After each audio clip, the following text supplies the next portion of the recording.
On എയറിലേക്ക് സ്വാഗതം. ഞാൻ ശൈല. പ്രധാന വാർത്തകൾ. ഷാർജയിൽ ഗൾഫ് മാധ്യമം കമോൺ കേരള പുരോഗമിക്കുന്നു. മോഹൻലാൽ ഉൾപ്പെടെ വൻ താരനിരയാണ് കമോൺ കേരളയിലേക്ക് എത്തുന്നത്. 3-ാം ദിവസവും ആയിരങ്ങൾ മേളയിലേക്ക് ഒഴുകിയെത്തി. അതിന്റെ ദൃശ്യങ്ങളിലേക്ക്.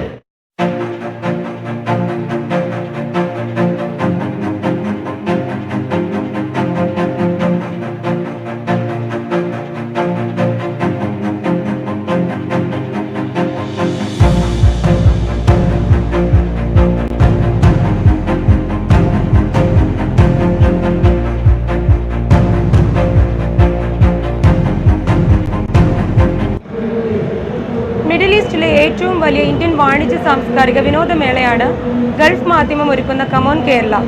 പ്രൗഢമായ സദസ്സിൽ മേളയുടെ ഉദ്ഘാടനം ഇന്നലെ Sharjah chamber of commerce chairman Abdullah Sultan Al Uwais നിർവഹിച്ചു. അബ്ബാസ് മുഹമ്മദ് തയ്യാറാക്കിയ റിപ്പോർട്ട് കാണാം. കമോൺ കേരളയുടെ 7ാമത്തെ എഡിഷനാണ് ഷാർജ എക്സ്പോ സെൻറ്ററിൽ തുടക്കമായിരിക്കുന്നത്. മലയാളത്തിൻ്റെ മഹാനടൻ മോഹൻലാൽ അടക്കമുള്ളവർ ഈ മേളയ്ക്ക് എത്തുന്നുണ്ട്. കഴിഞ്ഞ വർഷം ഏകദേശം 2.5 ലക്ഷത്തിലേറെ ആളുകൾ പങ്കെടുത്ത മേളയ്ക്ക് ശേഷമാണ് കൂടുതൽ മിഴിവോടുകൂടി കമോൺ കേരളയുടെ 7ാമത്തെ എഡിഷന് തുടക്കമാകുന്നത്.